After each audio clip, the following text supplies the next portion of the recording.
Now the concept is कि हम किसी गिवन फंक्शन को डबल इंटीग्रेट कैसे करते हैं. लाइक इंटीग्रेशन के बारे में तो हमें पता चल चुका है, जिसका एक सिंपल सा रूल हमारे पास क्या था कि अगर हमारे पास एक्स एन है और उसका हमें इंटीग्रेशन करना है विद रिस्पेक्ट टू एक्स, तो वो हमारे पास होता था एक्स की पावर n प्लस 1 पावर में एक ऐड हो जाता था और जो पावर में था वो डिनोमिनेटर में आ जाता था. अब हमें किसी भी फंक्शन को डबल इंटीग्रेट करना है, उसके बारे में बात करते हैं. इस चीज को किसी एग्जाम्पल से समझने की कोशिश करते हैं. जैसे मैंने एक एग्जाम्पल लिखा हुआ है, मेरे पास फंक्शन है x square y d x d y. मतलब मुझे किस के रिस्पेक्ट में उसे इंटीग्रेट करना है, एक्स के रिस्पेक्ट में और वाई के रिस्पेक्ट में, राइट. साथ में मुझे लिमिट्स दे रखी है कि जो x की लिमिट है वो 0 से लेके 1 पे जाती है और जो y की लिमिट है वो 0 से लेके 1 पे जाती है. जब हम सिंगल इंटीग्रेशन करते थे, जैसे कि मैं एग्जांपल्स लेती हूँ, x की पावर 2 एक्स स्क्वायर है मेरे पास, मुझे इसका इंटीग्रेशन करना है और जो वैल्यू है वो 0 से लेके 1 तक जा रही है, तो इसको हम डेफिनेट इंटीग्रल बोलते थे. और इसमें कैसे हम इसको सॉल्व करते थे, पहले इसको सॉल्व करते थे x की power 2 plus 1 divided by 2 plus 1, और ये लोअर लिमिट होती थी और ये अपर लिमिट होती थी. अब क्या बन गया, एक्स क्यूब डिवाइडेड बाई 3 0 से लेके 1. तो पहले हम अपर लिमिट रखते हैं फिर लोअर लिमिट रखते हैं. वेरिएबल की जगह पहले अपर लिमिट रखो माइनस फिर लोअर लिमिट रखो, तो मेरे पास आ जाएगा इसका आंसर 1/3.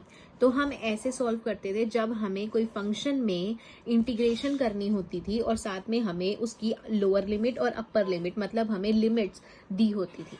अब इसका देखते हैं. सबसे पहले जो मेरे पास वेरिएबल है x है, तो जो मेरे पास फंक्शन है ना, उसको मैं इस पहले वाले गिवन वेरिएबल के रिस्पेक्ट में इंटीग्रेट करूंगी. यहाँ पे dx दिया हुआ है, तो पहले इस फंक्शन को मैं x के रिस्पेक्ट में इंटीग्रेट कर देती हूँ.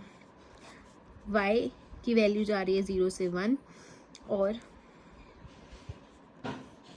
इसको अगर मैं इंटीग्रेट करूंगी, एक्स स्क्वायर वाई को x के रिस्पेक्ट में इंटीग्रेट करती हूँ, तो इसके अंदर मेरे पास जो y है वो कांस्टेंट की तरह बिहेव करेगा, तो y बाहर आ जाएगा, एक्स स्क्वायर डी एक्स. तो y x square D x का हो जाएगा एक्स क्यूब डिवाइडेड बाई 3.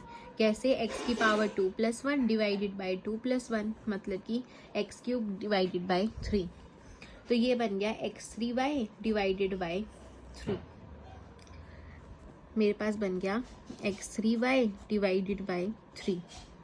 और ये चीज एक है मेरे पास, कौन सी, ये वाली इंटीग्रेशन ऑफ x की पावर जा रही है 0 से 1 x square y d x. ये चीज सॉल्व करते हैं पहले, और फिर इस चीज को उठा के मैं यहाँ रख दूंगी, राइट. मैंने अभी किया, एक्स स्क्वायर वाई का जो इंटीग्रेशन था वो मेरे पास आया x3y डिवाइडेड बाय 3, और इसकी वैल्यू जा रही है 0 से 1. x की जगह हमने x के रिस्पेक्ट में इंटीग्रेशन किया था, तो x की जगह हम पहले 1 रखेंगे फिर 0 रखेंगे, minus 0 cube into y divided by 3. 0 into something is 0, तो ये पार्ट तो 0 बन गया. मेरे पास बचा y बाई 3. मतलब कि मेरे पास क्वेश्चन था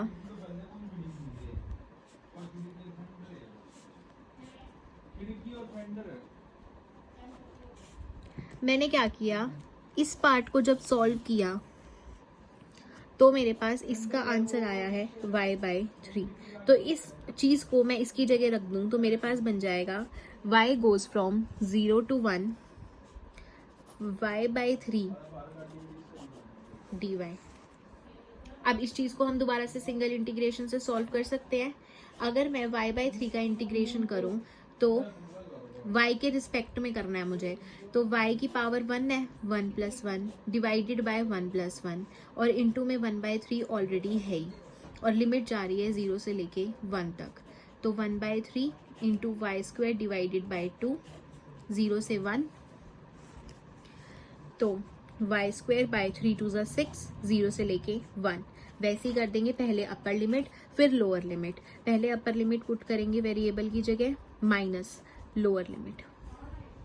इसको सॉल्व करो 1/6 answer, because 0 upon something is 0 answer. तो मतलब कि एक बार हम फिर से इस चीज़ के बारे में अगर बात करें तो मेरे पास क्या चीज़ है, मुझे क्वेश्चन दिया हुआ था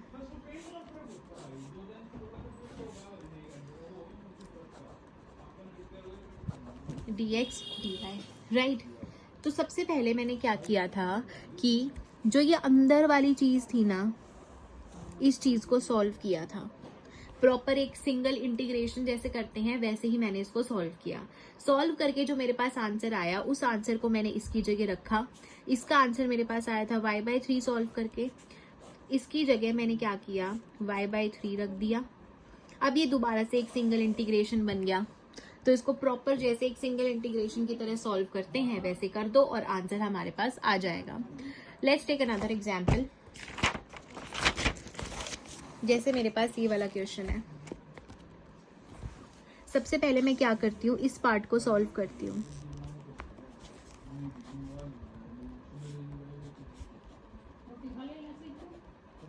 इंटू dx, मुझे x के रिस्पेक्ट में इसका क्या करना है, इंटीग्रेशन करना है।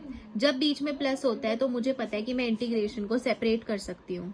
तो 0 से लेके y x² dx plus x की वैल्यू 0 से लेके y²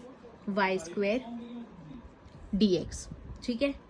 इसका जब मैं इंटीग्रेशन करूंगी तो 2 की 2 में 1 ऐड हो जाएगा और जो पावर में है वही डिनोमिनेटर में आ जाएगा और x की वैल्यू जाएगी 0 से लेके y तक प्लस x के रिस्पेक्ट में करना है। तो जो ये y² है ये मेरा कांस्टेंट की तरह एक्ट करेगा। तो ये मैं इसको लिख सकती हूँ y² इंटू में x की पावर 0। तो y² मेरे पास बाहर आ जाएगा। तो ये बन जाएगा 0 से y पावर है, y² कांस्टेंट है तो बाहर आ गया, x की पावर 0 dx। तो अगर मैं इसका इंटीग्रेशन करूंगी तो x की पावर 1, क्योंकि 0 प्लस 1 डिवाइडेड बाई 0 प्लस 1, तो ये मेरे पास बन जाएगा x और ये y² मल्टीप्लाई में है x की पावर 1 y² और इसकी लिमिट है मेरे पास 0 से लेके y, ठीक है। अब ये बन गया x³ डिवाइडेड बाई 3, 0 से लेके y जा रहा है प्लस xy² 0 से लेके y जा रहा है। अब मैंने x के रिस्पेक्ट में इसका इंटीग्रेशन किया था तो मैं x की जगह क्या करूंगी, ये अपर लिमिट्स पुट कर दूंगी, अपर लिमिट और लोअर लिमिट। पहले इस चीज को सॉल्व करते हैं। इसमें पहले वेरिएबल की जगह अपर लिमिट रखो, माइनस में लोअर लिमिट रखो, बीच में प्लस है तो प्लस। पहले क्या करेंगे, अपर लिमिट रखेंगे x की जगह तो y³ बन जाएगा, y into y² that is y³ minus 0 into y² will be 0। तो मेरे पास बन गया y³ डिवाइडेड बाई 3, ये वाला पार्ट तो 0 हो गया, प्लस में y³, तो एलसीएम आ गया 3 y³ plus 3y³। So we got the answer 4y³ divided by 3। अब मैं क्या करूंगी, इस 4/3y³ को उठा के इसके अंदर रख दूंगी।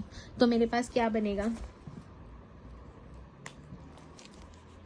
Integration of y goes from 0 to a। जो यहाँ पर ये बाहर वाली लिमिट रहती थी वो लगाई मैंने। इसके बाद इस चीज़ की वैल्यू मैंने रखी जो क्या थी, 4y³ डिवाइडेड बाई 3 इंटू में dy के रिस्पेक्ट में अब मुझे इसका इंटीग्रेशन करना है। Let's do it. सबसे पहले जो कांस्टेंट है उसको मैं बाहर निकाल लेती हूँ। 4/3 क्या बच गया मेरे पास, y goes from 0 to a y³ dy, right. तो 4/3 y³ का अगर मैं इंटीग्रेशन करूंगी तो y की power 3 plus 1 divided by 3 plus 1 and y goes from 0 to a। तो 4/3 y की power 4 divided by 4, power goes from 0 to a। 4/3 पहले वेरिएबल की जगह अपर लिमिट पुट करेंगे। अपर लिमिट मेरे पास a है तो a की power 4 divided bye 4 minus lower limit 0 है तो 0 की पावर 4 डिवाइडेड बाय 4। 0 की power 4 is 0 and 0 divided by 4 is already 0। तो मेरे पास बन गया 4/3 इंटू a की पावर 4 डिवाइडेड बाय 4। 4 से 4 कट गया एंड a की power 4 divided by 3। Answer solve करके मेरे पास ये आंसर आ गया। एक और एग्जाम्पल देखते हैं। थोड़ा सा कॉम्प्लिकेटेड लग रहा है इन लिमिट्स की वजह से बट कॉम्प्लिकेट करने वाली कोई बात नहीं है। Let's see. सबसे पहले मुझे x के रिस्पेक्ट में इसको इंटीग्रेट करना है। पहले ये वाला पार्ट सॉल्व कर लो। मेरे पास क्या पार्ट है, x की वैल्यू जा रही है y² बाय 4a से 2 अंडर रूट ay तक xy इंटू में dx। ठीक है, अगर मैं x के रिस्पेक्ट में कर रही हूँ तो y मेरे पास क्या होगा, कांस्टेंट होगा। तो मैं कांस्टेंट बाहर निकाल लेती हूँ। y इंटीग्रेशन हो रहा है y² बाय 4a से 2 अंडर रूट ay तक x इंटू dx। तो y इंटू में x का मेरे पास इंटीग्रेशन x की पावर 1 है तो x² बाय 2 हो जाएगा। कैसे हो जाएगा, x की पावर 1 + 1 डिवाइडेड बाय 1 + 1 हो जाएगा which is equal to x² by 2। और इसकी लिमिट अब यहाँ रख देते हैं, y² बाय में 4a और यहाँ है 2 अंडर रूट में ay। अब क्या करते हैं, हम पहले अपर लिमिट पुट करते हैं फिर लोअर लिमिट पुट करते हैं। तो y x की जगह मैं पहले अपर लिमिट पुट करूंगी तो मेरे पास 2 अंडर रूट ay का square divided by 2 minus y² by में 4a का square divided by 2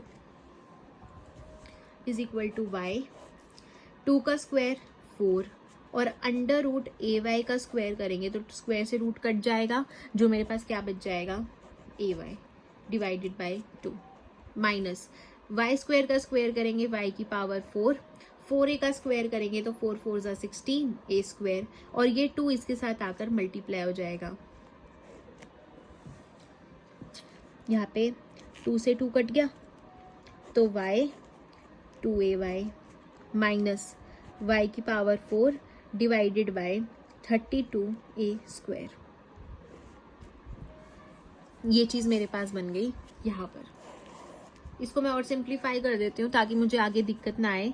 2ay², y को इसके साथ मल्टीप्लाई किया y² और इसके साथ मल्टीप्लाई किया तो y की पावर 5 32a²। ये चीज बन गई। अब इस चीज को उठाकर मैं क्या करूंगी, इसके जगह रख दूंगी। लेट्स सी, मेरे पास बचा y is equal to 0 to 4a। उसके अलावा अब मेरे पास वैल्यू बनी है 2ay² minus y raise to the power 5 divided bye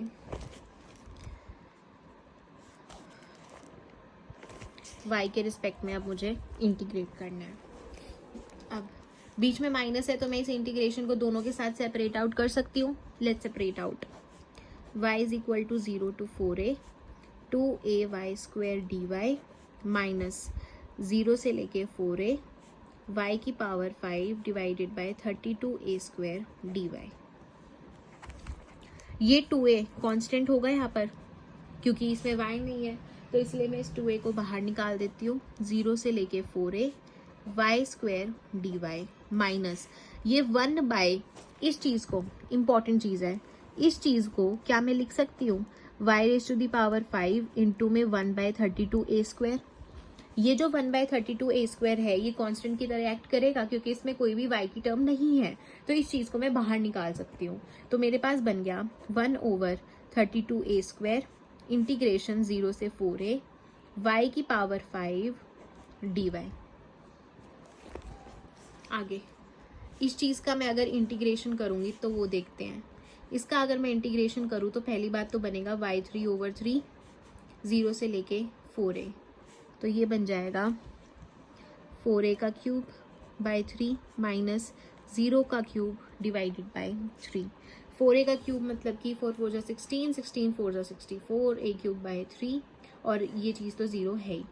तो इसका मतलब ये चीज़ सॉल्व करने पे मेरे पास बन गया, ये 2a था एज इट इज़ इंटू इसको सॉल्व किया तो मेरे पास बन गया 64a³ डिवाइडेड बाय 3। सॉल्व करो 128 डिवाइडेड बाय 3 a की पावर 4 बन गया। मतलब कि इतना पार्ट मेरे पास क्या आ गया 128 a raise to the power 4 divided by 3। अब इसको सॉल्व करते हैं। इसको सॉल्व करेंगे तो y की पावर 6/6 इंटीग्रेशन आएगा। अब इसकी लिमिट लगानी है 0 से लेके 4a, तो y की जगह 4a रखो माइनस 0 की पावर 6/6 रखो। तो 4 की पावर 6 करूंगी तो मैं इसको 4 की पावर 6 ही छोड़ देती हूँ, a की पावर 6 और इसको सॉल्व करूंगी तो 0 ही रह जाएगा। ठीक है, अब इस चीज को उठा के मैं यहाँ रख देती हूँ। पहले ये चीज लिखी, मेरे पास बन गया माइनस का 1/32a² इंटू में ये वाला पार्ट 4 की पावर 6 की पावर 6, तो ये a² से यहाँ कट गया तो 4 बच गया, और 4 की पावर 6 निकाल लेते हैं।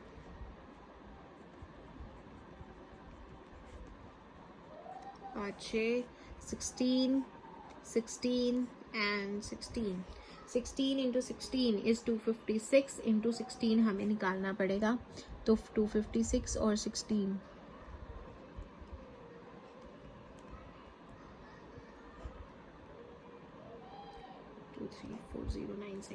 4096 होगा इसका। तो 128/3 a raised to the power 4 minus 1/32 into में 4096 into a raised to the power 4/6 raised to the power 6. Simplify this part and put the value and we will get the answer. वैसे एक point है C, a raised to the power 4, a raised to the power 4 दोनों में है, तो मैं क्या करती हूँ, a raised to the power 4 common निकाल लेती हूँ। मेरे पास बचा 128/3 माइनस में 4096 divided by 32 into 6 raised to the power 6. Simplify this part first and then solve this and then multiply the result with a raised to the power 4. We will get the answer.